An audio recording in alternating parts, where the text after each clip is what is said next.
Hello, everybody. I'm speaking today with Dr. Carol Swain. Dr. Swain was a professor of political science and professor of law at Vanderbilt and also worked at Princeton. Now, she came from a backwoods family, 12 kids, mother in some distress, dropped out of school when she was in grade 8, then went back to get her GED, then a 2-year community college degree, then a 4-year degree. She stacked up 5 degrees and ended up with a very stellar academic career. She's published or edited 12 books, including one that's been cited by the Supreme Court 3 times. Very solid person from an academic perspective. Why is she interesting? Well, she's interesting for all those reasons, but she's also interesting because she happens to be Black, and she also happens to be the target of plagiarism by Claudine Gay at Harvard University. Now, you may remember that Claudine Gay was the last president of Harvard University and was asked to step down, not least because of the revelation of her pronounced proclivity for plagiarism. And one of the major sources that Gay relied on was Carol Swain. And so we're going to talk about that. Join us. Well, Dr. Swain, thank you very much for agreeing to speak today to me and to everybody who's watching and listening. I guess we should probably start with a little bit of description about who you are and where you came from, what you're doing. Well, everything about me and the positions I take in the world, I know it's rooted in where I came from. And I was one of 12 children born and raised in rural poverty in southwestern Virginia. I spent the early part of my life in a 2-room shack with no indoor plumbing. I dropped out of school after completing the 8th grade, married at age 16. And then in my early 20s, I earned a GED, which is a high school equivalency, went to a community college, got the first of 5 degrees. I graduated in 1983 with a bachelor's degree, magna cum laude. I never intended to become a university professor. I struggled with shyness most of my life, and people came into my life. They steered me, and I became a professor, but it's not something that I ever saw happening for myself. Many of those people were white men, white professors who encouraged me. They never treated me like a victim, but I grew up at a time in America where we were told if you worked hard and got an education, you could make something out of yourself. So let's delve into that a bit more. So that's quite a twisty journey, that's for sure. You were married at 16 and you went back to college at 23. Is that right? 23. Had you had children by then? I think I probably was 23 when I went to the 4-year college, but I had my first child at 17. And so in my early 20s, I had 3 children. One died of a crib death, the sudden infant death syndrome. And I struggled with depression, suicide gestures, and it was a medical doctor who turns out to have been Catholic. He was 5 years older than me. He was the first person to tell me that I was intelligent, I was attractive, I could do more with my life. And based on his encouragement, I earned my high school equivalency because I remembered that when I was in school that I did really well. And later there was an African orderly from Sierra Leone, a Muslim, who told me that he attended college with a lot of people who were not as smart as I was. I ought to go to college. And so those 2 people helped change my life. But along the way, I came through the educational system at a time after the Civil Rights Act of 1964 had passed. And so there was recruitment of talented minorities, with the emphasis on talented minorities. And I benefited from an environment that I was intelligent, I worked hard, I caught people's attention. And when I earned my bachelor's degree at Roanoke College in Salem, Virginia, graduating magna cum laude, I was working full-time, nights and weekends at the community college library. And so I don't have a lot of sympathy for this DEI and all this stuff about minorities can't do, because I know what I did do. Right. Well, it certainly seems like you came from, well, you might say almost an archetypally unlikely background, right? Poor, multi-children, no, you said no running water, no indoor plumbing. Right. Married very early children. Okay, so here's a question for you. You had these two guys, you talked about this physician and you talked about this Muslim gentleman who saw something in you and then encouraged you. Okay, so first question might be, what do you think they saw in you and how did they see it? And then the second question would be, why did you believe what they told you when it was encouraging and complimentary, right? So there's two mysteries. They saw something in you, but you also obviously decided to, take a big risk? Now, you said you remembered that you had done well in school. So you had that going for you, right? You sort of had that in your back pocket. But it's easy to brush off encouragement, And I mean, you had every reason, as far as I can tell, to presume that, well, there's just no way you could do it. That was beyond you. It was too late. You already had children. That time had gone. Like, there's a million rationalizations that you could have used instead of going to get your GED and then going to community college. So why did you do it? Well, first of all, my mother would say that I was different from her other children, that I was always serious. But as a child, I had a sense of urgency. And I also felt like that I had been dropped from outer space, and I was watching my family like a participant, observer. My mother said I would hide behind furniture because I was terribly shy, and I would peer out at people. But I had a sense of urgency and was very serious, but then ended up, feeling trapped, getting married, not because I was pregnant, because I saw that as a way out. And I had, during the time that I was a child, we missed a lot of school. One year, my siblings and I missed 80 of 180 school days. And that had to do with the weather being bad. We didn't have proper clothes or shoes. And so we stayed home until the snow melted. We all failed. And I recently noticed, as I was trying to work on a memoir, that I failed 3 times in elementary school, but my older sister and I could miss, 2 weeks of school, come in and make an A or a B on a test. And so I remembered that I was smart at one time, but I had forgotten until this medical doctor, who happened to be white, who was 5 years older than me. And I didn't know that at the time, but we have reacquainted in the last 5 years. He remembered me. He said he always wondered what happened to me. He was not on social media, and he obviously was not watching conservative news. Right. Okay. So you remembered that you had done well in school, and your first step was to take the GED. And how long did it take you? You had to make up 4 years. You said you stopped in grade 8. You had to make up 4 years. And so how long did it take you to get your GED, and how did you manage to persist? And also, did you have support around you? Like, was your husband supportive? Was your family supportive? Did you have people who were also encouraging you apart from these two gentlemen? Well, I can tell you that most people say if they didn't know it was a true story, that they would not believe it. But with the GED, I studied a book at home, and I was told that I had one of the highest scores that they had seen. But in math, I barely passed. I was in the 34th percentile, and if I had been in the 32nd percentile, I would have failed the math portion. And in graduate school and during my time at the community college, math and statistics, that was a challenge, but I took remedial math at the community college.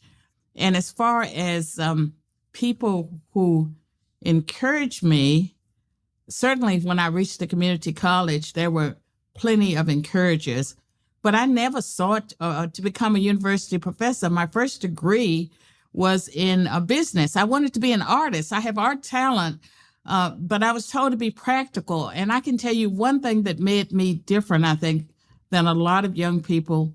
Sometimes I run into people that are wired the way I was, is that if there was an authority figure that gave me advice, I was prone to follow the advice.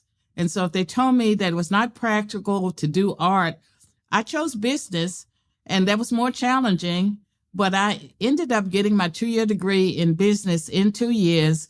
And then for the bachelor's degree, it was criminal justice because I love those courses, and political science for the master's and PhD. And then later I went to law school for a 1-year program at Yale. And I never, again, sought to become a university professor. My motivator was to be able to get a good job, and so I could support my family. I had been in bad marriages, and I saw an opportunity that if I got educated, and I did try to distinguish myself. I made a decision to be an honor student at Roanoke College, and I studied. I purchased and checked out books on how to make A's in college, how to do essay exams, and I also watched how other people dressed. And I had people comment that I was dressed inappropriately for a student. I was dressing like a professor as a student because I was watching other people trying to figure out what they were doing. And so my successes had a lot to do with, I've had great mentors over the course of my life. And even now I have mentors. I don't think you get too old to have a mentor. All right. So you finished a 2-year degree in business, and then you were pursuing criminal justice and then political science and law. When did the idea, I remember, when I decided to go to graduate school, this was at the University of Alberta, where our tracks parallel each other to some degree in terms of our age. And, when I went to graduate school, when I started considering graduate school, I didn't know anyone who had ever gone to graduate school. And so it was quite a mystery to me, the whole situation. And I started to associate a little bit with a psychology lab at my last year at the University of Alberta. I guess that would be in 1983. And that's when I formulated the ambition to pursue a graduate degree. You finished your business degree and then your 4-year bachelor's. How did you come across the idea of going off to do graduate work? And then maybe you could wind in the story about your mentors as well and describe exactly, what role they played and why they were important. It's really important to have guidance. Like when I went to graduate school, I had a superb advisor. Like he was everything I could hope for. He was a really good administrator. He knew the literature extremely broadly. He was very, very encouraging. Like we worked together like clockwork, and I still work with him. It's 40 years later. Like we had a great relationship, super important. So how did you develop the idea that you should go to graduate school? And how did you get the confidence up to do that? Because he also said that you had to overcome shyness. And what role did your mentors play in that? Well, first I have to tell you that I wanted to be a store manager at the mall. I applied for jobs after I earned my 2-year degree, and I was told I needed a 4-year degree. And I knew that I needed to distinguish myself. And so I chose criminal justice because it was filled with courses, interdisciplinary courses that I thought I would do well in. And I did. And so that's how I chose criminal justice. And while I was getting my bachelor's degree, I started getting letters from colleges and universities. And my advisor, it turns out he was a conservative. He exposed me to Glenn Lowry, Walter Williams, Milton Friedman, Edward Banfield's work. And by the time I was graduating with the 4-year degree, I knew I didn't want a criminal justice career. I went to Virginia Tech thinking that I would work for the government. Like a lot of other Black people, I would get a job with the federal government. While I was there, my professors, and they were progressives, they really pushed me by saying that there was a critical need for Black professors. If you can become a professor, you should become one. I was not interested. This was the 1980s, and you may recall that 1983, 84, we had a recession. I could not get a job, and that's why I applied to graduate school. And the University of of North Carolina at Chapel Hill immediately admitted me. They gave me a generous stipend, which I believe was like $11,000, which was a lot of money back in the 1980s. And that's how I got to graduate school. But at Virginia Tech, the mentoring was important. I started giving conference papers, and that and being exposed to academia, but actually pursuing a PhD and becoming a professor was something that I followed that path when I was not able to get a job. Right. Okay. So now a couple of things to delve into there. So you said that when you were doing your 2-year degree and then your 4-year degree, that you were also working full time. And you said that you were learning how to be a student and reading about how to do that and watching other people and dressing up, essentially. And so how much time per week do you suppose you were working, let's say, in the 3rd year of your 4-year degree, if you totaled up the amount of classes you were taking, the studying you were doing, and the job that you had? How many hours a day do you think you were putting in that were actual work? And then for how long? Well, for at least 3 years at Roanoke College, I worked nights and weekends, and it was in circulation in the library. And I confess, not many people use the library nights and weekends. So it was a perfect job for a student. Oh, yes. And, okay. And so I went to school during the daytime. I was working in circulation during the evening, and I was able to get my schoolwork done. And so that's how I graduated magna cum laude. It's not that I was some genius, but I was very focused on, I needed to distinguish myself. And I'm not stupid. I knew that as a Black person, that if I excelled, that I would be rewarded for that. And sure enough, my first semester, it's like everyone knew my name at that small liberal arts college that was predominantly white because I had distinguished myself. And when I think about race, my race has advantaged me, I would say, more than it's disadvantaged me, certainly once I reached college. And a lot of it had to do with the fact that I've always tried to distinguish myself. I've had great mentors, and those mentors did not look like me. In fact, my advisor is and was a Republican. I didn't know that, but when I started college, I was met by the Black students who were already there. They gave me the list of racist professors. He was at the top of the list. And I'm the kind of person, you throw that in the gauntlet. So they told me he was racist.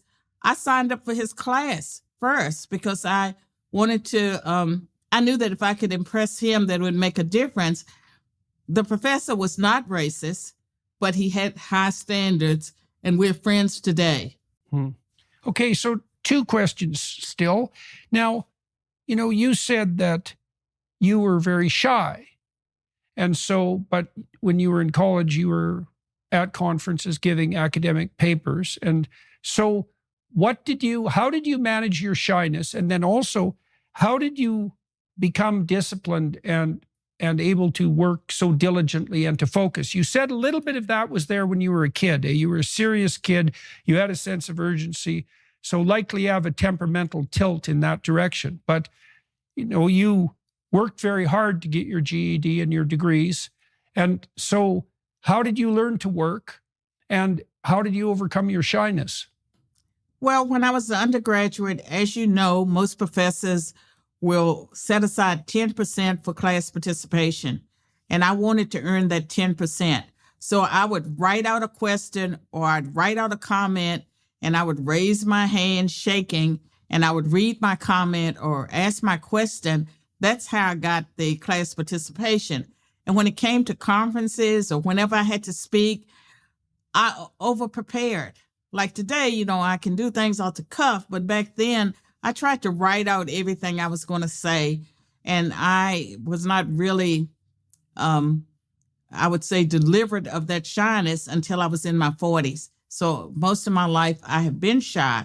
I also would like for you to know that it wasn't just the doctor and the orderly who told me, that I was talented. at least 3 times in my life, I had complete strangers come up to me in my early 20s, late teens, and they said, "You're going to be famous someday. Do you know you're going to be famous?" And there was nothing I was doing at the time that it made any sense. Yeah, well, there's no shortage of strange things about life. So you said you were delivered of your shyness about when you were 40. So in your 40s. So why did you persevere? And how did you learn to speak off the cuff? And how did it come about that you were delivered of your shyness? Before I get to that, I want to tell you that I took psychology courses and usually made an A.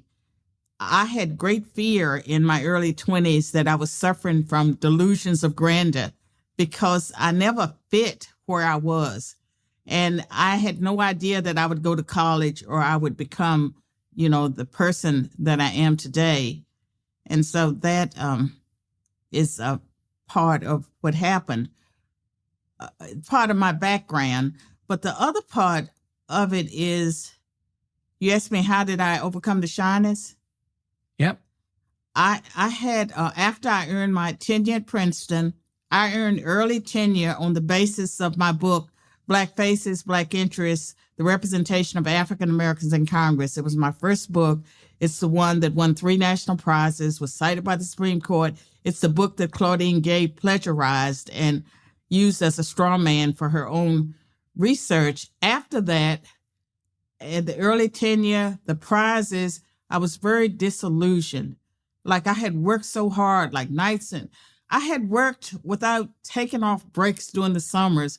I can remember doing everything I had to do in the day, going back to work and being there working overnight when the cleaning crew came in. And I was so obsessed with getting early tenure. And I got my early tenure, but then I was disillusioned. And I really didn't fit at Princeton. And I guess I would never fit in the Ivy League because once I was hired and I received a signing bonus and I was a hot shot, then when I looked around at the other people who were at the table, they spoke in these long paragraphs. And like if they were going to ask a question, or if they were going to take someone down, they had a particular way of speaking that was foreign to me. Like if I was going to ask a question, I tend to be very direct. I go straight. But I noticed the way they argued, and I was miserable, and that sort of set in motion a spiritual journey. And I can say that spiritually, I was always a seeker. I studied New Age, Eastern religion, and I had a Christian conversion experience. I became a devout Christian believer in 1999, but it was a journey before I had the culmination. And it was like I was delivered instantly from my shyness.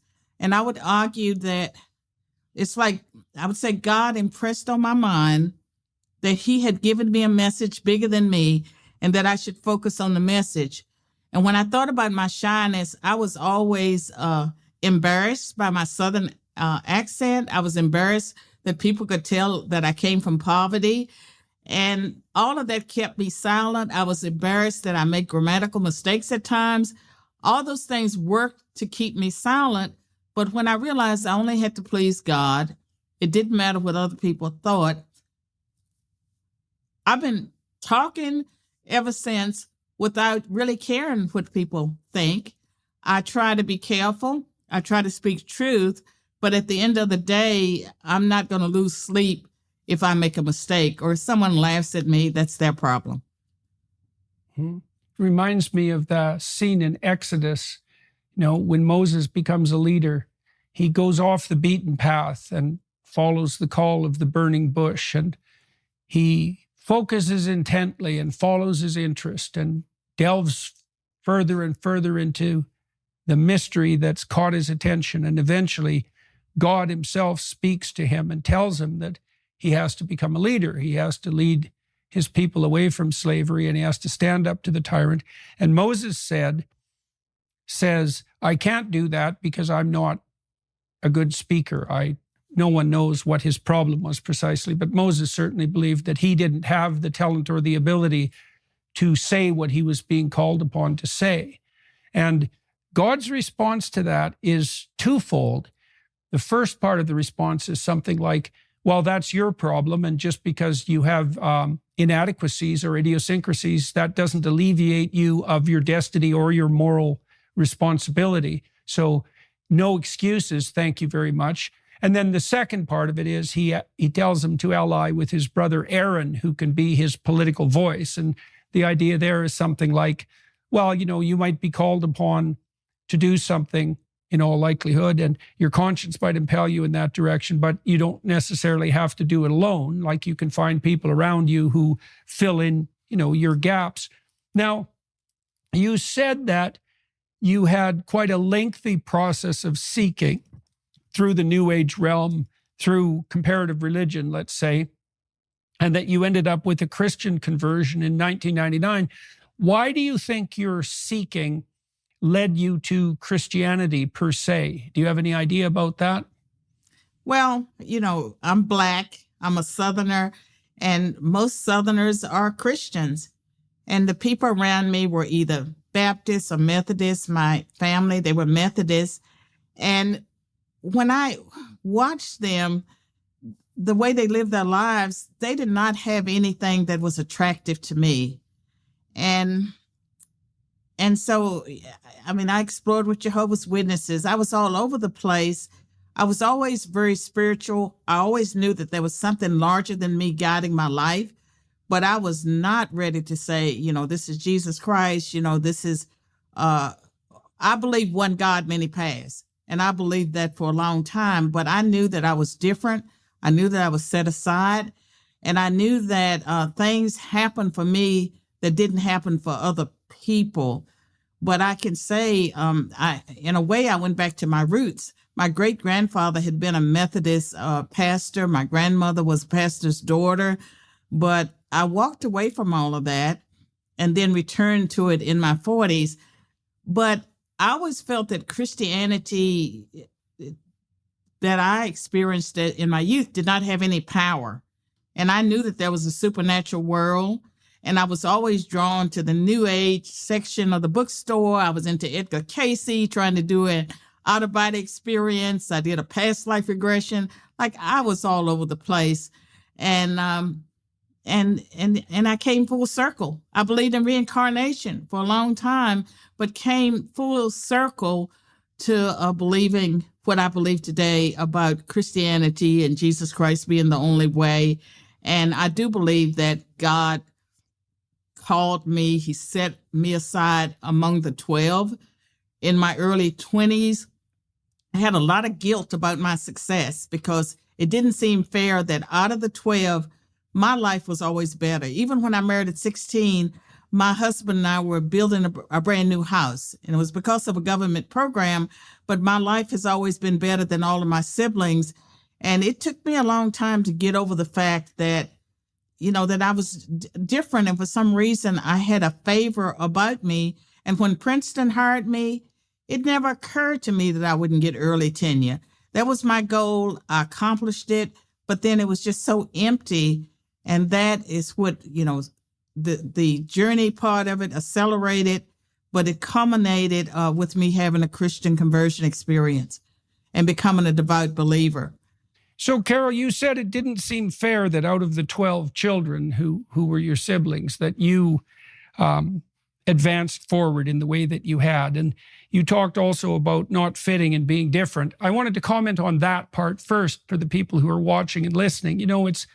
It's possible to be the sort of child and adolescent who has to grow up and find an intellectual community to fit in.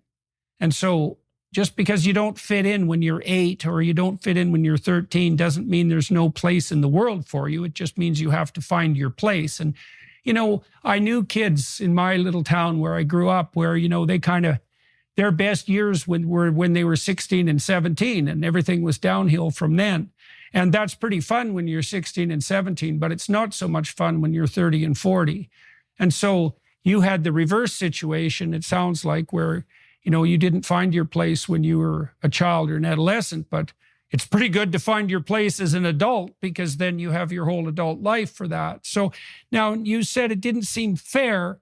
You also talked about your shyness, and you said that and so it confused me a little bit because it wasn't obvious to me whether or not you were shy or whether or not you were ashamed, right? You said you were ashamed of your origin, you were ashamed of your poverty, you were ashamed of your accent and the possibility that you might make mistakes. And so that's different than temperamental shyness, and I can see, therefore, why a religious revelation or conversion might help you with that, because did it free you from your shame? Is that a reasonable way of conceptualizing it? I don't think I was ashamed of where I came from, because I knew that, I'm surrounded by people like Claudine Gay who have gone to the best schools in America. And there I was coming from nothing, high school dropout, and I was surpassing them. And so in some ways I had confidence, but in other ways I knew I did not fit. Right, and I can tell you, even today, I don't fit in institutions. I don't fit anywhere. And so I still feel like an outlier, and it's okay. And I would say that it took me until my 40s to accept myself and realize that it was okay to be me. And so why do you think you still feel like an outlier? I mean, you've had a spectacularly successful academic career, and also one that's associated with a high volume of publication. So that's obviously a marker of the validity of your high impact academic career. And so, I mean, you alluded to perhaps, part of the reason why you don't fit in, so to speak, because you're definitely not descending into academia from a multi-generational history of academics and educated people. So you're kind of a path breaker in that regard. And obviously your familial and educational background isn't standard for, upper echelon Ivy League approximate academic positions. Is there more to why you don't fit in? You're more conservative, you're Christian, you're creative. So that's also maybe are those things part of it? Well, when I had my most success at Princeton, I was agnostic. And I also believed in the academic enterprise. And so I was not faking it in any way. I believed in the standards, and I wanted to be, the best congressional scholar I could be. And that was who I was.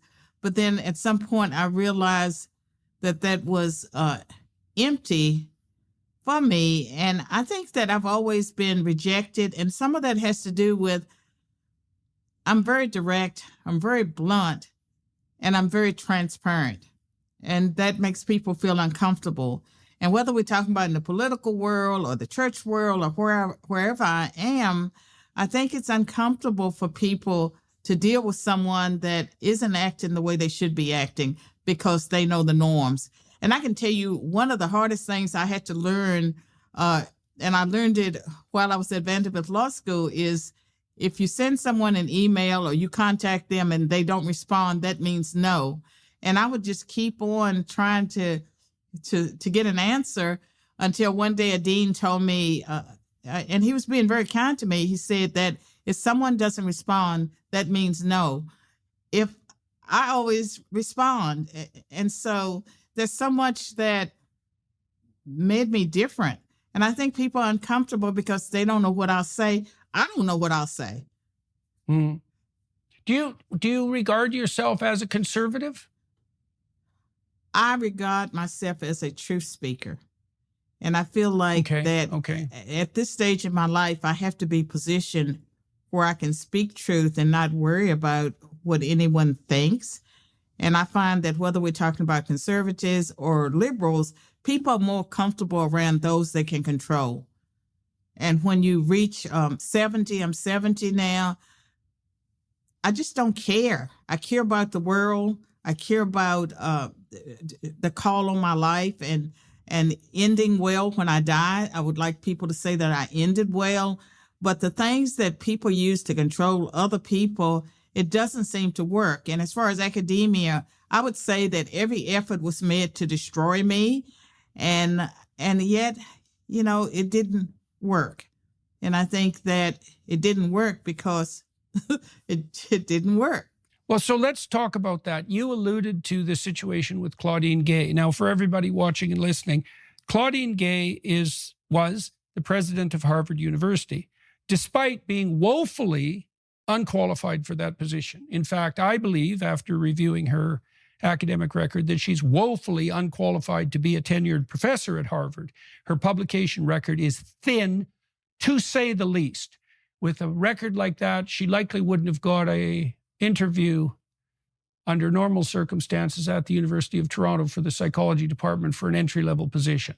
And so it's woefully inadequate. Now, Claudine Gay is also the person who revealed, I would say, the absolute decay of the Ivy League system at Congress last year with the president of UPenn and the president of MIT, and then was embroiled in a plagiarism scandal brought to light by, publicized primarily by Christopher Rufo, who's working in Florida with Ron DeSantis. Now, you're tangled up in that business in a major way. And so you alluded to that earlier. And I also presume that this has at least tangential connection with these attempts that you just described to undermine you and destroy you. So could we walk through the Claudine Gay situation first and then talk about the other more destructive elements of your experience in academia? We can walk through the Claudine Gay situation first. You were very generous to her. As far as I'm concerned, her dissertation, which was heavily plagiarized, and there she used my work to set up a straw man, actually taking one of my conclusions to frame her research question. There was direct verbatim plagiarism, but many ideas that were stolen. I don't call her Dr. Gay. I called her Claudine Gay because to get a PhD, you're supposed to have original work that you defend.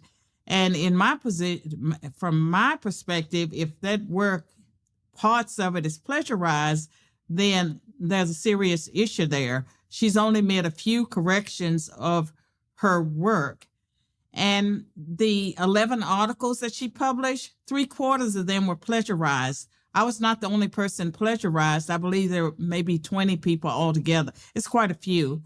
And there are about 50 instances of plagiarism. She's earning $900,000 a year. Her Harvard presidential salary, she was allowed to keep it. And to add insult to injury, there's a lot of insult to injury when it comes to me because she's never apologized, never reached out to me. She's teaching a course in the fall on reading and research ethics. Wow. Wow. Okay. So part of the reason I wanted to talk to you was because I was following the Claudine Gay story as it so painfully unfolded, and I learned about you, and then a mystery sort of emerged for me, and maybe you can help me. It's what would you say, dangerous ground to tread on, but I'm going to try to weave my way through it nonetheless. You would think, if you thought about this situation rationally, and maybe even with a certain degree of cynicism, that you would be a much better poster boy for the Democrat progressives than Claudine Gay, because there's the racial issue, obviously, which unfortunately in this day and age can't be overlooked. But Claudine Gay came from a privileged background from an economic perspective, and her family's very powerful, I believe, in Haiti, which is already is something that stirs up all sorts of questions given the state of that country. And she was by no means oppressed, at least on economic grounds. And you came from, well, the archetypal rags to riches situation fundamentally.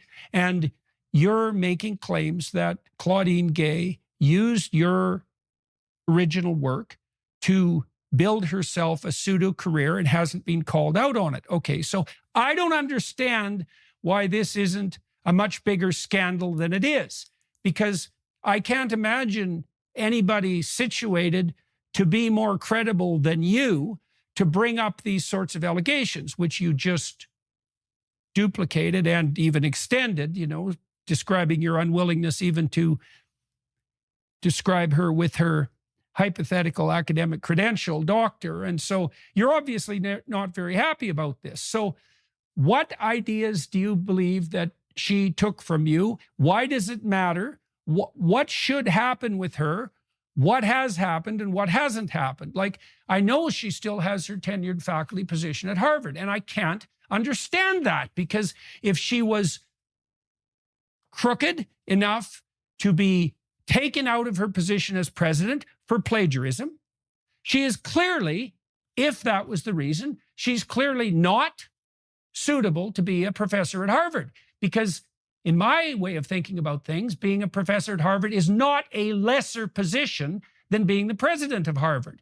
That's an administrative position, and it's a key administrative position. But tenured professor at Harvard, that's a very hard thing to manage.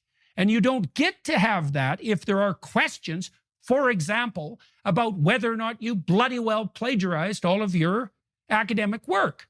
So, and Right. I don't understand. Okay, so can you help me? Tell me Yes. what's going on. Well, I can tell you that progressives never supported me. Even when I was hired at Princeton, it was the conservative professors that were so delighted at what I presented. And when I was hired, I had a National Science Foundation grant for my dissertation research. I had a Harvard Press contract on my on a book. And I had offers of sign-in bonuses. I had my own short list. Back in those days, I was hired in 1989, started in 1990. They held all professors to high standards. And to get tenured in the Ivy League, you had to have path-breaking work. The work needs to be considered seminal. And I met those standards. But early on, the progressives did not like me. One of the professors who is at Harvard today, I could name her. She is a friend of Claudine Gay, but she set me down the first week I was on campus and told me that I acted as if I didn't need Black people, that I couldn't trust white people, that white people would sail me down the river. And so I was never the poster child for the progressives because I did not fit their narrative. And I was told many times that I did not need to share my background because I've always shared where I came from. That was always an embarrassment to the progressives. And so look at Claudine Gay. And during the time that I was at Princeton, and sometimes I was on admission committees, I saw them pick Blacks that had weaker academic credentials, but the right pedigree. Claudine Gay, Phillips Exeter Academy, undergrad at Stanford and Princeton, and then the PhD from Harvard. She had the right pedigree. They have always used affirmative action to handpick the people that they wanted. And I think about Claudine Gay and other minorities that I have encountered. For some reason, white progressives or the people who run universities have always favored the angry Blacks. And they have wanted those, in my mind, who had weaker credentials. And so I was never rewarded. I never received a cheered position while I was in academia, and the environment was just not conducive to my thriving. And I left academia in 2017. The immediate catalyst for that was 2016. I wrote an opinion piece criticizing Islam. It created a firestorm. My circumstances changed. The university distanced itself from me. And at some point, I realized I couldn't be my best self under those circumstances. I was not getting any younger. And so I took early retirement. And I had to reinvent myself. I walked away from the tenure that I worked so hard to earn. And I can tell you that I'm very sad because I love students. And I assumed that I would be teaching until I retired at a normal age. But I took the early retirement. And I knew nothing about Claudine Gay stealing my research until December 10th, when the Chris Rufo story broke. And I was willing to give her the benefit of a doubt because I thought maybe it was an accident. You know, I didn't realize until I started reading her work that her dissertation itself was framed around my work. and some of her early articles. And she essentially set up a straw man using my work without doing it the way professors are taught to disagree. Like normally, if you want to take, you can take down anyone, but you say who you're taking down, why they're wrong. You lay out a case for that, and you certainly include them in your literature review. And those are things that she didn't do. Oh, so, okay. So I didn't understand that you had only really come across this problem after the plagiarism scandal broke with Christopher Rufo. Okay, so that's part of the reason why it's received less attention than it might have. Even, see, I'm still wrestling with this because you say, you said a bunch of things that are very provocative in the last tranche of your statements. You said you didn't fit the progressive narrative. Now, it's a weird thing. I kind of see this with Ayaan Hirsi Ali as well. I read Ayaan Hirsi Ali's book, Infidel. Oh, it must be 15 years ago. And I thought, oh my God, this woman, she's just unbelievable. She's so tough. She's so forthright. She comes from this backwards African place under, fighting against extreme odds. She makes it to the Netherlands. She makes something of herself. She's stunningly articulate. She's brave beyond belief. Like, you would presume that the feminists and the progressives would be hoisting her up on their shoulders as a triumphant example of what a woman can achieve, on the basis of her character and the nobility of her intellect. And yet she's regarded with enmity among the so-called progressives. Now, and you're telling a story that's very similar. And then you added something to it that's even stranger, and really difficult to wrap your head around. So you said it's been your experience in academia that the white progressives in particular, who didn't like you, were very much inclined to pick the angry blacks, let's say, angry, resentful blacks with an axe to grind, with lesser academic credentials. Okay, so now you got to think about, well, why the hell is that? Is that you could imagine an element of racism, which would be, if you're going to have black people around, you want to make sure that you have the great advantage of being able to look down on them, at least for some reason. If they're at least of the right class, then you don't have to put up with their annoying working class idiosyncrasies. And then, but that's so nefarious, it's so nefarious. It's a kind of racism it's much worse than the racism of low expectations, right? It's actually, what is it exactly? Is that it is just pure old-fashioned racism. I believe that the progressives in academia, they believe that racial and ethnic minorities are inferior. I'm sure you have heard or you're familiar with the fact that there are progressives who have labeled Booker T. Washington's Up From Slavery as a fiction, a work of fiction. And so the progressives, they have to maintain this thing of all minorities being victims and black people and people of color not being able to do anything for themselves. And when they run across those of us who defy that narrative, there's no place for us. And in my experiences, they have always rewarded those that fit the stereotype. Or who are willing to exploit it. Okay, so I think you put your finger on the core issue here. So most of the pathology on the campuses and in the broader political sphere that I see now, I attribute to the forceful imposition of a victimizer narrative. It's pretty straightforward, right? It's a postmodern derivative of Marxism, essentially, although the pedigree of such ideas goes way back before Marx, into the French Revolution, way back before then, into the biblical story of Cain and Abel, right? The resentful Cain who always construes himself as a victim, who wants to pull down his ideal, who wants to shake his fist at God. It's a very old story. Okay, so your hypothesis essentially is that because you didn't play the role of victim, didn't regard yourself as a victim, and did take advantage in the positive way of the benefits that the system offered you, including the mentorship of primarily conservative people, and that you pulled yourself up by your bootstraps, although you said, you had people who were encouraging you and helping you, that you're exactly the sort of person that indicates that the victimizer narrative is wrong. Now, do you put Clarence Thomas in the same category? You know, I met Justice Thomas. We had a very lovely time for about 2 hours. It was like meeting an old friend. It was quite striking. Right. And I think it was partly because there are elements of our background that were oddly similar. You know, like my grandfather was essentially, was he a sharecropper in Saskatchewan?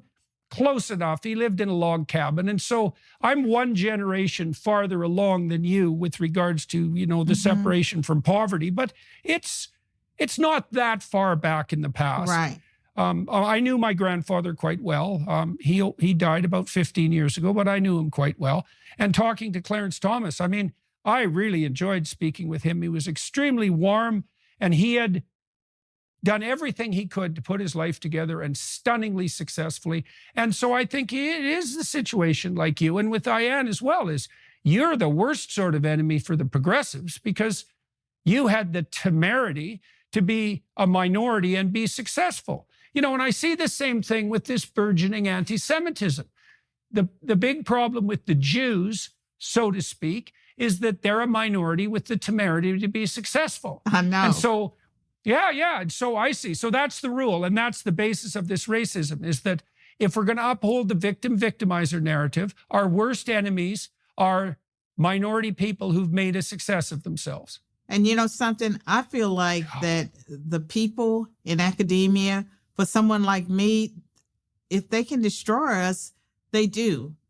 And I'm still standing. And some of the attacks on me, most of the attacks have backfired in a way that it just gave me a greater platform. But I think being a strong individualist, I've always been a strong individualist, and that's not something that's welcomed. When I think about my being more conservative, I did not think of myself as a conservative when I was in undergrad. I wrote my senior paper on affirmative action, and I was critical of it. And that was because I felt like it was hurting minorities even back then. And certainly today, I see how it has hurt minorities. And the worst thing is this diversity, equity, and inclusion, because it's like affirmative action on steroids. And I strongly believe that the Civil Rights Act of 1964 is what benefited me, millions of other people, you know, blacks, even some whites and women benefited from an environment that focused on non-discrimination, equal opportunity, outreach. I think about my success. I had an equal opportunity to succeed or fail. The outcome wasn't guaranteed. I chose, you know, to become an honest student. I worked hard for that. I knew that if I distinguished myself, it would make a difference. But they are just telling all minorities, no matter where you come from, that you can't because of racism. And they are erasing except the Asians. successes. Except Asians. Yes. Well, they are considered white, honorary whites.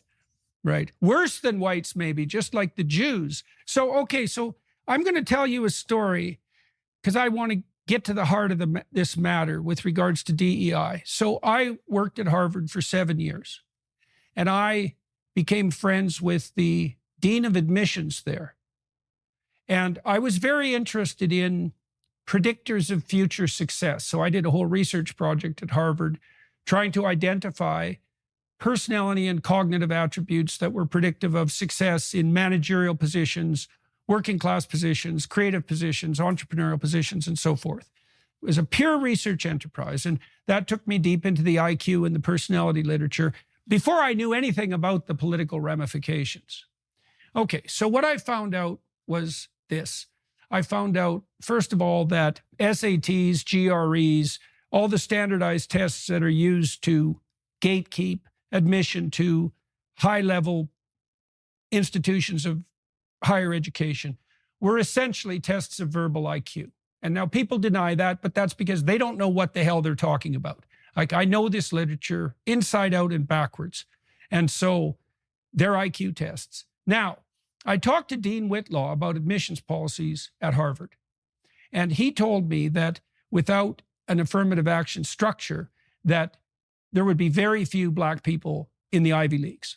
And so Dean, I wouldn't say was either a liberal or a conservative as far as I was concerned. I think what he was trying to do was to find the best people, the best undergraduates to come to Harvard. And so now, so that's a problem. Now, another problem is that if you just use SATs and GREs and so forth, you're going to get a majority, a disproportionate number of Asians and Jews. So that's also going to happen. And then there's a third problem. So I talked to this guy named Adrian Woodward. He used to work for The Economist, very smart man. He wrote a book on the history of merit. And he pointed out that if you don't use objective classifications of merit for your hiring and your promotion, the systems that don't rely on objective merit default to dynasty and nepotism.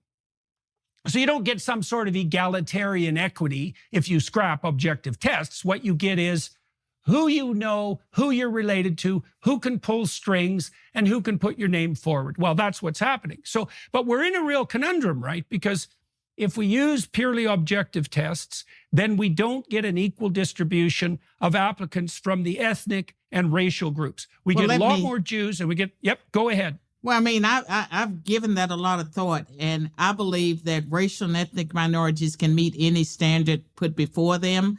But when they started lowering the standards so far with affirmative action, people learned what they had to do if you were Black to get into Harvard or to get into the elite schools. And I can tell you, my success story would not have been a success story if I had not gone to that community college, taken remedial math, gone to Roanoke College in Salem, Virginia, liberal arts school, and then Virginia Tech. And I was never in an environment where I was struggling. And my personality is such that if I were at the bottom of the class, if I were failing a class, I would quit. I would have quit because I needed to do well. And so they are harming racial and ethnic minorities that have high standards that really could have been successful at a state school or somewhere else when they bring them in to make them feel good. I believe that if you hold everyone to the same standard, you will have fewer racial and ethnic minorities, maybe, but now, you know, people have had so many opportunities. I don't know how many fewer, but once people learn what the standards are that they have to meet to go to Harvard, Yale, Columbia, Princeton, wherever they want to go, I have confidence in racial and ethnic minorities being able to rise to meet that standard. And even before affirmative action, during the era when there was blatant discrimination, the schools in New England, and I would say Harvard too, if minorities were qualified, they admitted them. So they had graduates, but not in large numbers. And now we believe that there has to be a certain percentage. I don't think there has to be a certain percentage. The difference between back when I came through and now is equity. They're seeking equal outcomes, and they believe that you need people in certain percentages. When I came through, it was equal opportunity. You had an equal opportunity to succeed or to fail. Well, the other problem with the bloody equity idea is that there's no limit to the number of ways you can categorize people. And so the idea that we're going to get to some sort of utopia where every single person, regardless of how you categorize them intersectionally, all of those people are going to be represented in every single profession in numbers equivalent to their proportion in the population it's such an absurd idea that you'd have to be educated at an Ivy League school for many years before you'd become daft enough to believe it, even on arithmetic principles alone. It's so preposterous. And so the question is exactly what's motivating. And it's especially weird because it really strikes me. Okay, so there's a worse thing about this too, as far as I'm concerned. So, you know, I was bounced out of academia about the same time you were, and under circumstances that were broadly similar. You were asking questions, and for me, I think that I fell out of favor when Bowen and Bach published The Shape of the River, and I started talking about affirmative action. I wrote an op-ed piece. I favored class-based, race-neutral affirmative action. That was not what the elites wanted, and that was part of the beginning to the end for me. Yeah, well, I stood up against a bill in Canada that mandated pronoun use. And so, but I was also no fan, for example, of affirmative action, because I think it's clear that it does more harm than good. I think it's clear now. So there's another way it does harm.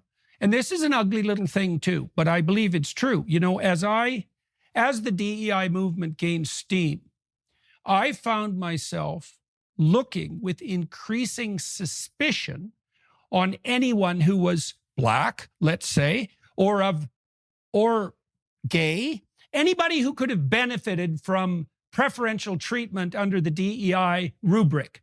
I started to become skeptical of. It was like, maybe I'd be on a panel with someone, maybe we'd be on the same side or different sides, but that person, say on the opposite side, would be the member of a favored minority, and I'd think, just who the hell are you and how did you get your position? And this really makes me ill. Well, and I saw this at Harvard too, you know, because the Black kids there that I got to know, they had an additional burden to bear. Like all the kids who go to Harvard have imposter syndrome when they first get there. If you don't have imposter syndrome, there's something wrong with you, right?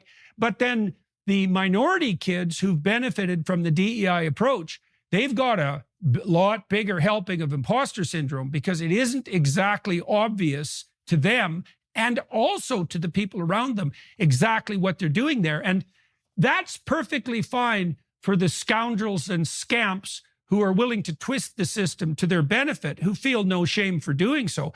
But for people who've actually worked their tails to the bone, let's say, worked their hands to the bone in order to move ahead and to be credible, to have that shadow of doubt cast on them is, well, that's Satan's choice. Like, there's nothing worse than punishing people for their virtues. And you punish people who've got ahead on the basis of merit by using DEI standards.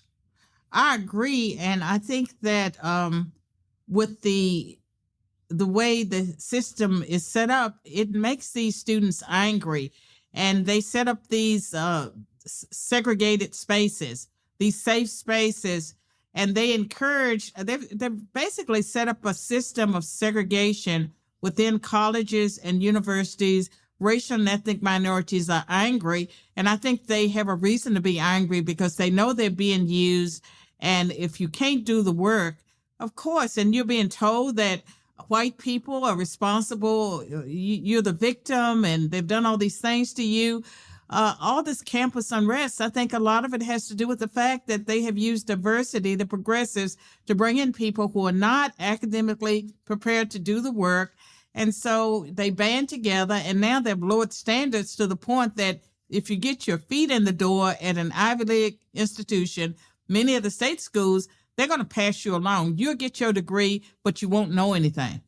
Well, the other thing that happens too, although the decrease in standards is starting to mitigate against this, is like, I spent a lot of time studying the literature on managerial success. There's quite an extensive business literature on managerial success. And one of the findings of the managerial literature is that many managers fail because they're promoted to a position that they're not actually competent to manage. The Peter principle. So, exactly that. It's and the rule as an employer is something like, and I've learned this the hard way with my enterprises, do not do someone a favor when you're hiring them, because it's not a favor. If you take someone and you aren't thoroughly convinced that they're competent for the job, all you're doing is either setting them up for eventual failure, or you're downloading all their obligations to their minions, who will have to work much harder under the thumb of an incompetent who's likely to become a tyrant, joylessly and without credit to pick up the overflow. And there is nothing in that. You also simultaneously demoralize the other managers who were hired on merit. It's a catastrophe. And I see that happening in spades in academia. And so one of the consequences of that, at least early on, was that there might have been a disproportionate number of unqualified minority students being admitted, but the probability that they would actually graduate was very low. Yes. So they tended to, and then you can understand how that would even further heighten racial tension, because if you're brought into a school and everybody tells you that you belong there, and then you fail, it's very attractive, especially if you're being shouted at by the progressives to do this constantly, to blame something like systemic racism for your failure. Yeah, right. Well, you can understand why, and we're focused on higher education. Look what they're doing at K through 12, where they're telling, minority children, they're telling everyone that math is racist. There's almost no job that you can do that you don't need math. Even an artist needs math. And so they're taking minority students, and rather than trying to equip the ones, that have the ability to learn, they're telling them that if you're not, doing well in math, it's because it's racist. Yeah. Well, and again, that's so psychologically, that's extremely demoralizing. Like, we know that people who have an external locus of control, that's the technical term. You may have encountered this in your psychology classes. If you believe that your life is governed by external forces, you allow yourself to believe that, you're much more likely to be ineffectual, depressed, anxious, and hopeless. Okay, so that's not a great outcome, because you don't succeed, plus you're miserable, and you have no happiness. And those are separable things, right? And so, whereas if you have an internal locus of control and you believe that you're an active agent in the construction of your own destiny, then you obviously have to take on more responsibility, but you have a lot more hope, and you're much less likely to be depressed and anxious, and you're more likely to be effectual and successful. And the victimizer narrative is an external locus of control narrative. It's like, you can't succeed. The cards are stacked against you by evil, malevolent people who perhaps were even around before you were born. There's nothing you can do. Well, and then if you do fail, it's because of these, forces that are arrayed against you. And of course, there is some corruption in the systems, and there has been racism and ethnic bias. And so there's some of that criticism that's true. But as a comprehensive explanatory framework, it's the victimizer narrative that turns the world into enmity. Let me say this. I believe that what progressives are doing to minority communities, Black and Hispanic, that is criminal. And part of it is that they really do want to overthrow, traditional institutions, and the crime and the dysfunctional behavior that you find in the Black community. Progressives excuse it. They encourage it. And so they're really using people's misery. Even with the LGBTQ community, they're using people's misery to advance a political goal. I don't think they care anything about any of the groups that they claim to represent. Yeah. Well, okay, so let's delve into that a little bit.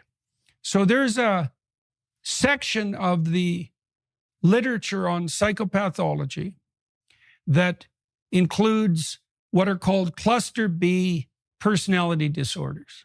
Okay, so if you have a cluster B personality disorder, one of them is histrionic. That's sort of a derivation of the old Freudian hysteric. You're dramatic. Everything around you is a drama, right? You're a drama queen, because it's often a female pathology, by the way, histrionic personality disorder.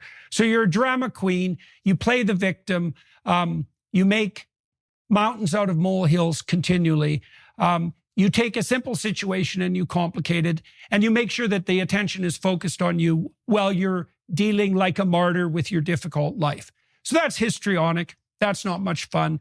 Narcissistic, which means you want unearned social attention and status, and you'll do anything to get it. Then there's borderline personality disorder, which is probably the most serious of all the personality disorders, and it's characterized by a pronounced tendency to victimize, and by radical emotional instability. And so that's not much fun. And then you have antisocial personality disorder in that category as well. And that's more male, and it leads more to like overt criminality. Okay, so now the reason I'm telling you that is because those are the people who are most likely to pathologize a victimizer narrative. So if you're dealing with someone who's in that personality disorder cluster, they're after power and attention, the way they camouflage that is by presenting themselves either as a victim or as an ally of victims. So, right. So that's fun. So the most serious personality disordered types are the kind who will use their own misery, even if it's self-induced, and the misery of others to camouflage their own power seeking. And I see a tremendous amount of that in the so-called progressive movement, because they are, you put your finger on it. They're using and probably abetting the misery of others, these ethnic minority groups they claim to be compassionate to. They're using that as a justification for their own ideology and for their own power striving. That happens even within families. Is the real cluster B types, they'll make victims out of their own children just so they can parade themselves as martyrs. It's really ugly. It's really ugly. Well, to go to something positive, I feel like these people are strategically placed, but they are by no means the majority. And whether we're talking about Congress that's dysfunctional, it's because the people who have common sense have no courage, because they could stand up to the extremists. And I believe the extremists, the ones that are driving the agenda, they are a minority, but they are placed in a way everyone's afraid to challenge them. Yeah, well, there's no doubt they're a minority. There's no doubt there's a minority. But the thing is, you don't want to underestimate the strategic brilliance of the approach. Because if I position myself as either a victim or an ally of victims, which is even more convenient because then I don't have to go through the trouble of being a victim. But now I'm making the case that everything compassionate and loving resides in me. They believe it, and though. So I know they do. Well, but then the upshot of that is, so I'm one of these people now, compassionate to a fault. Now, if you oppose me, I can easily just say, well, you're against compassion. What sort of person is against compassion? It's only the worst of the predators that could possibly be against compassion. You wouldn't be one of the worst of the predators, would you be? And so that's the accusations that come out right away, and if those are made out against people who have some conscience, and so the typical conservative, for example, tends to be high in conscientiousness. If you make allegations like that, especially as a mob against someone conscientious, the conscientious person is likely to think, oh my God, all these people are upset with me. I probably did something wrong, and maybe I am a little more sexist than I should be, and maybe I am a little more racist.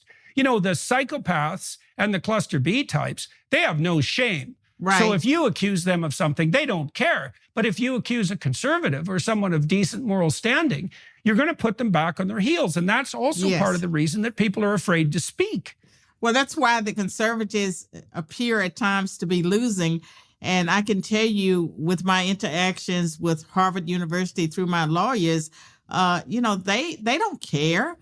Claudine Gay has one of the best lawyers in the country, and there's been no apologies. And the insult to injury when it comes to the plagiarism is that they have never acknowledged that Carol Swain exists. Well, we're going to do something about that. Yeah, I think your story is, you see, there's another problem with your story, eh? This is always the case with situations like this. And this is really where we find ourselves. So look, here's the option that confronts people who come across your story sort of casually, okay? They can assume that, you came up from poverty and you worked your way through the university system with merit and on the basis of merit, and you became a professor and you did your work and it was plagiarized, and it was plagiarized by none other than the president of the world's foremost university, which indicates a depth of rot in that institution that's so deep that it's almost incomprehensible, that's also characteristic of many other institutions. So that's what you're asking them to believe. Or they can take the easy route out and say, oh, well, Dr. Swain, she's doing this for personal reasons. She's after status. Like, writing you off is a way easier Here's how option. They would write me off. They would write me off as a right-wing extremist, Yeah, because yeah. Claudine Gay's defense has been it's racism. There are racists that are going after her, and for them to acknowledge that I'm a Black woman, that has worked very hard in her career, has been distinguished as a professor, they're not going there. So they're just totally ignoring the fact that I exist. And as far as I'm concerned, of all the people that Claudine Gay plagiarized, I have the greatest claim against her, because her dissertation, where she got her PhD, that started her career, was framed around my work, her early articles. And then if you look at her, she's been fraudulent all of her life, and there's no evidence of a conscience. And certainly Harvard University, the corporation, has no conscience. They're not even willing to have a discussion with my attorneys. Okay, so I want to push back against all that because, well, it's necessary to straighten all this out. So are there people in the academic community who have a reputation that you believe to be credible, who presume that your claims of plagiarism are accurate and justified? Yes. Okay. So can you talk about... Some of them are at Yale, but I don't know if they'd appreciate me giving out their names. I think it's fear. That's fine. It's fear that has kept some people from going against Harvard. And for me, I'm retired from academia. I'm doing other things now. And so if I were still in academia, I probably would pursue it. But most people who still have a career in academia would be afraid to get involved. And when I think about Harvard, and one of the things I wanted to talk about with you is I think that it's necessary to hold them accountable in multiple ways. There are other professors other than Claudine Gay who have plagiarized, and some of this is because of DEI. I would be very interested in someone trying to identify a class of people who have been harmed by Harvard and the plagiarism of their work. And so I think that needs to be pursued. And the undergraduates have been harmed by it. Yes. If they have professors who aren't bloody well qualified, who are also crooked, who are plagiarizing, and who are teaching research ethics, then they've been harmed, because I can't imagine virtually anything more fraudulent than that. Well, someone needs to start a class action, set up the website, try to identify the class of people. And you need, brilliant lawyers who can identify what the class should look like. And that's something that needs to be done. I myself have attorneys. We have a complaint for copyright infringement. It was supposed to be filed on June 24th. One of my friends, who's a distinguished professor at a university, looked at it and he said, there's considerable risk to you. You can be sued personally if Harvard makes a motion to dismiss under copyright law. Copyright law is set up in such a way that the judge can order you to pay the court costs of the winning side. And so I could find myself paying for Harvard's lawyers and the court costs. And I was told that with copyright infringement and plagiarism, in academia, it has not been pushed. There's really no penalty, no criminal or even civil penalties straightforward for plagiarism. And so when Harvard was approached with the demand letter, they responded that that ideas, can't be, you can't use copyright infringement law to protect ideas. They said that her plagiarism of my work was de minimis, meaning it wasn't that serious, and that it was fair use. I don't know that the lawyers know who I am, or they actually read her dissertation, read my work, but they said that if we pursued it, we would be engaged in a frivolous lawsuit, and that I would be responsible for their legal fees. That gave me pause. I still may file the copyright infringement complaint because I think I have a strong case, but financially, I can't afford to pay for Harvard's lawyers. There's considerable risk to me, and I'm paying for my own lawyers. And so that's one thing, that there's an individual action that I would like to pursue. I'm willing to help someone else set up a class action that I would help advertise, but I'm not sure that I should be part of the class. But there needs to be a class action against Harvard. And then I have thought about taking my complaint and the letters from Harvard and publishing a book and just not filing the complaint, but exposing them. And I'm sort of at a crossroads. I'm not sure what to do, but I cannot allow Harvard off the hook.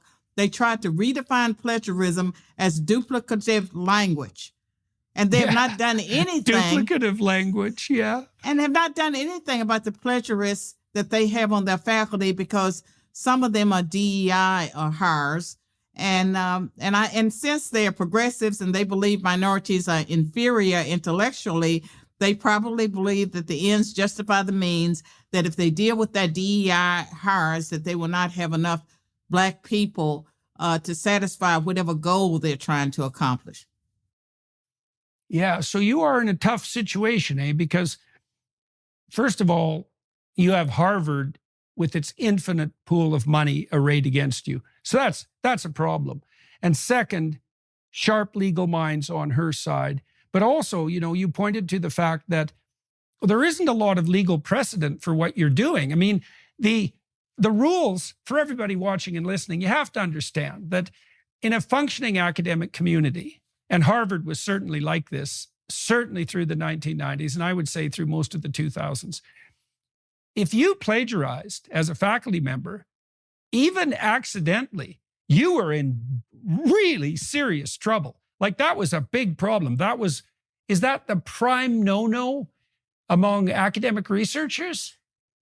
It's certainly up there in the top 2 or 3. So, but now you're in a situation, you see, this is very problematic, because if the university has defaulted on its obligation to pursue plagiarism rigorously, and now that's also what they're broadcasting to all their students, by the way, they're completely devaluing the notion of original contribution, which is the bread and butter of academic those engaged in academic inquiry. And so they've defaulted on their responsibility.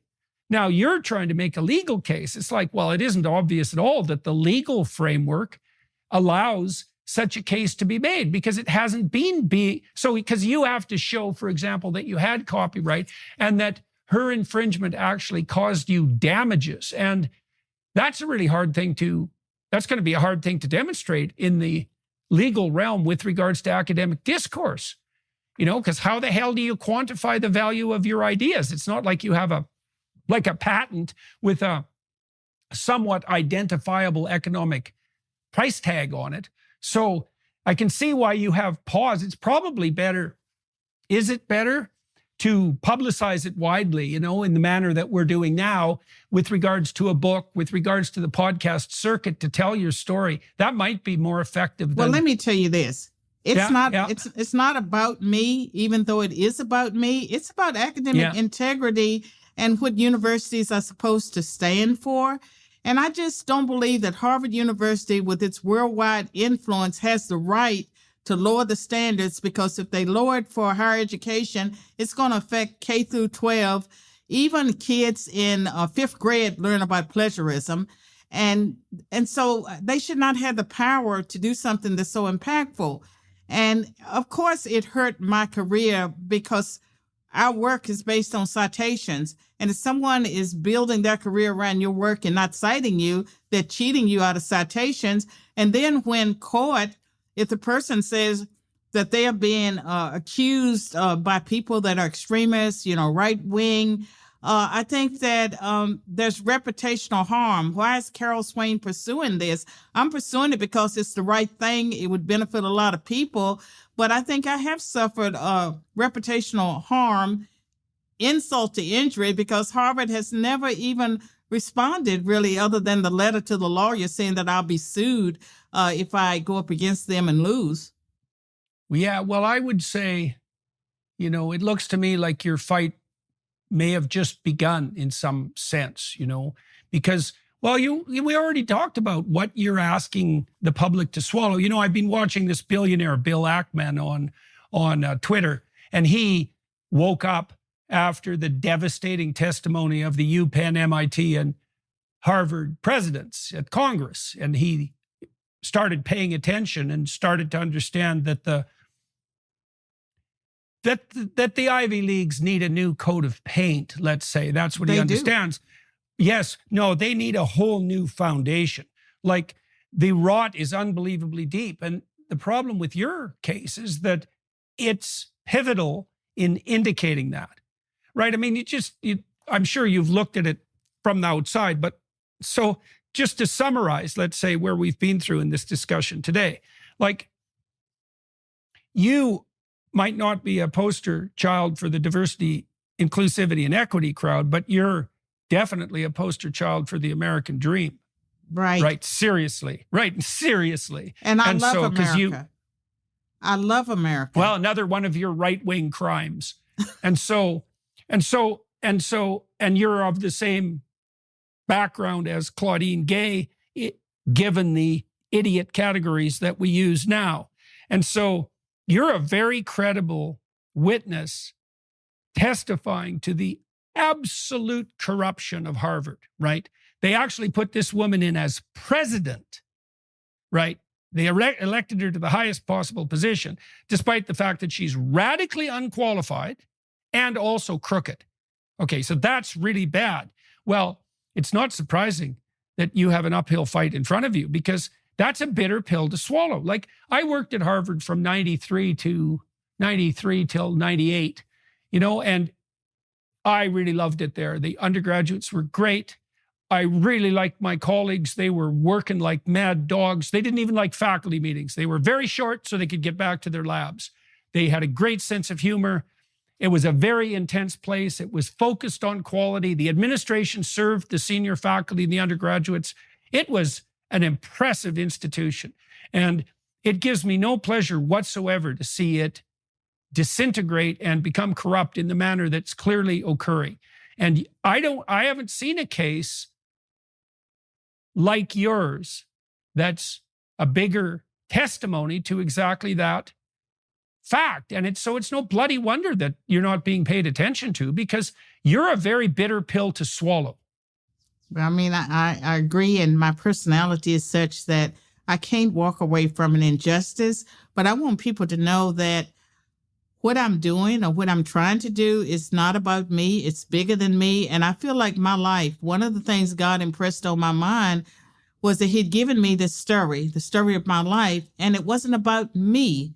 And so whatever happens, it's like walking away is not really an option. I don't know how it would turn out, but if there's a need for someone to organize or to set up the class where people can identify themselves that they've been victimized by Harvard, or maybe it's the whole, not just Harvard, other universities, they have the same problem.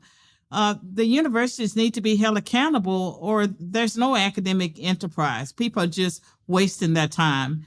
And so something has to be done. And as far as whether or not I do an individual action, if I file a federal complaint, it becomes a part of history. It becomes a part of the record. Does Harvard want that out there? But I do that at considerable risk to myself, because I could get a judge like Judge Merchant, who threw the book at Trump, who decides to take away my home, my retirement, everything I've worked to accomplish. And so that gives me pause. I'm not a person who is fearful, but I'm asking myself at 70 years old, do you want to jeopardize your retirement? I've been, dirt poor, and I'm comfortable right now. Everything's on the line if I file this lawsuit. Well, Dr. Swain, you did say something, and I can share my experience a little bit with you, because there's some parallels. You said that the most vicious attacks on you have eventually turned in your favor. And okay, so I actually think there's a rule there. So look at what happens in the book of Job. So Job is in a situation where really he loses virtually everything. Plus he becomes extremely ill, to the point where his wife says, there's nothing left for you to do but shake your fist at God and die. And Job refuses to lose faith in himself, even though he's willing to admit to his errors. And he refuses to lose faith in providence. And the story ends with him entering a life that's even more abundant than the one he left behind. Now, the intervening time is a little rough. Right. But, you haven't backed down. And so my guess is that as long as you continue to aim up and you say what you believe to be true, that people will rally around you in a manner that introduces you to all sorts of people you wouldn't otherwise know, the same sort of people who are fighting the same sort of battles that you are, and that whatever you need to provide for you in your straitened financial condition as a consequence, let's say, of the lawfare, I think you'll find that it'll make itself manifest. I don't think people will forget you. I know what you're saying is true. And I think about David and Goliath. And my faith tells me that I serve a big God. He owns the cattle on 1,000 hills. Everything that I have came from him. And so I don't like the part of me that calculates and says, do I really want to risk everything? But that's what I'm working my way through. But spiritually and intellectually, I know that God has given me a platform. He's elevated me. Even having this interview today, the way it came about through a senator, Bill Haggerty, that made the introduction, everything, is so providential. I just need to well, people are be watching. more courageous. No, I don't think so. I think that you need to be afraid of the right thing. Like, you're afraid that the comfort that you've built is going to be stripped from you and that you'll be left bereft. And a sensible person would be afraid of that. But there's a corollary to that, which is, do you want to lose your tongue? Do you want to lose your soul? And so you've actually got two things to be afraid of. And my guess, like, the reason I forayed out into the public domain in 2016 was because a pack of half-wit bureaucrats wanted control over my tongue. And I thought, I know what happens when the lying tyrannical state gets control of your tongue. I know what happens because I've studied totalitarian states my whole life. And so I understand what happens when people go along with the lie. It's not good.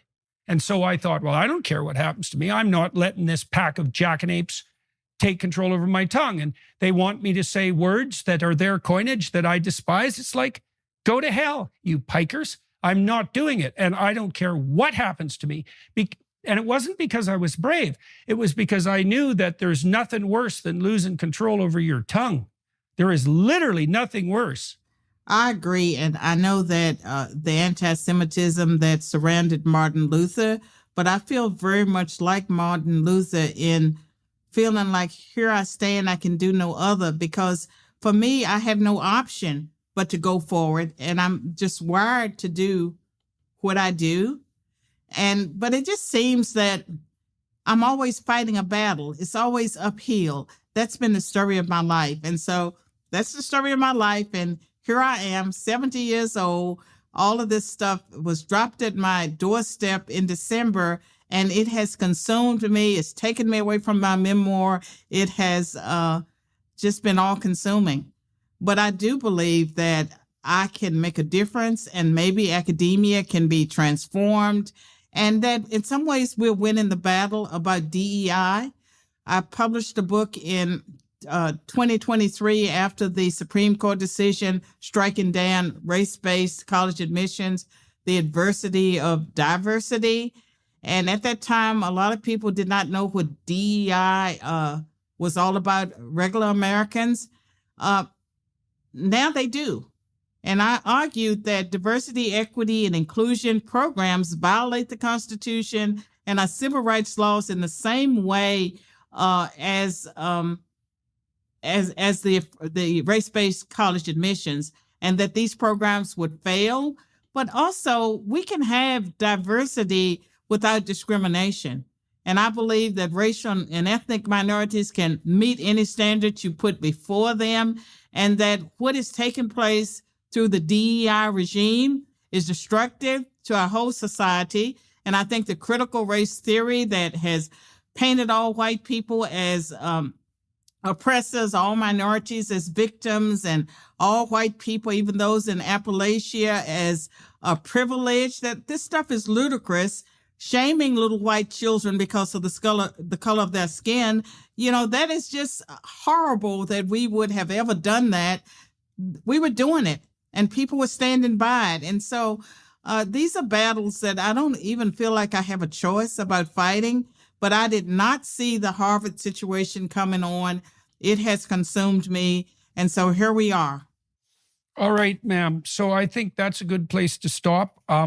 Please keep me posted with regards to what you're up to. I'm going to send you an invitation to our Alliance for Responsible Citizenship conference in February too. I would really like you to come to that because, you'll find people there that I think maybe you'll find a place there, that would be good. It wouldn't surprise me in the least. And there's lots of people who are keeping an eye on what's happening to you, like lots of the people I know who are watching, and plenty of people will be watching this podcast. So, I don't know whether your best tack is on the legal front or whether it's on the broader publicity side, but this isn't over. It's not over, and it's not over for Harvard, not in the least. And they might think it is, but it's not.